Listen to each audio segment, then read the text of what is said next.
de test AME Bénin au niveau du primaire. On veut faire cette démonstration. Mais avant de commencer, nous allons prendre une petite note. Si nous avons un E constituant de l'ensemble U, S, U1, point, UT, le nombre de termes, ça fait T moins S plus 1. La somme du nom suite arithmétique. S, ça fait le nombre de termes sur 2, facteur de premier terme plus dernier terme. Si la suite est géométrique, la somme, ça fait le premier terme, facteur de 1 moins Q à la puissance N sur 1 moins Q. Le Q, c'est la raison. Alors, notons que si nous avons cette suite à démontrer, c'est la suite, la somme d'une suite géométrique. Vous voyez que la puissance au niveau de l'exposant. Alors, quand nous avons cette expression ici que vous voyez, le 1 qui est ici, qui constitue le premier terme, c'était en fait 3 cinquièmes à la puissance 0. Comme tout nombre à la puissance 0 donne 1, c'est pourquoi il y a 1 devant. Donc, pour connaître le nombre de termes, ça fait le n, ça fait n moins 0 plus 1. Alors, si nous regardons notre formule qui est ici, ça fait le dernier indice moins le premier indice plus 1.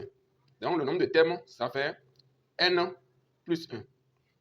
La raison pour cette suite, c'est clair. La raison doit être 3 cinquièmes. Donc, la raison Q, c'est 3 cinquièmes. Donc, le reste maintenant, c'est de juste écrire la formule de la somme métrique pour cet élément. Nous allons regarder cette formule. Donc, on a dit que c'est le premier terme. Premier terme, c'est 1. Donc, comme c'est le 1, on peut écrire 1 comme on peut laisser. Donc, 1 facteur de... On va laisser le 1 pour écrire directement. Donc, ça fait au numérateur, on aura 1 moins Q à la puissance N.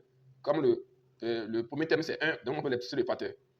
Alors, Q, c'est 3 cinquièmes, alors que le N, le nombre de termes, ça fait N plus 1. On vient de montrer ça. Alors, au niveau du dénominateur, ça fait 1 moins Q. Le Q, c'est 3 cinquièmes. C'est la raison. Ah, donc, ici, il faut simplement rendre au même dénominateur, numérateur. Au niveau du dénominateur, pour simplifier, on aura 3 moins 5 sur 5. Et donc, ça nous donne 2 cinquièmes au dénominateur. Au numérateur, tout est en bloc. Donc, ça fait A. Si vous avez A sur B sur D, ça fait D sur B fois A sur 1.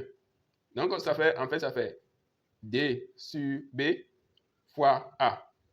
Ça veut dire que le 5 qui est au dénominateur, qui aussi est un dénominateur, va multiplier tout le numérateur en bloc qui est en haut.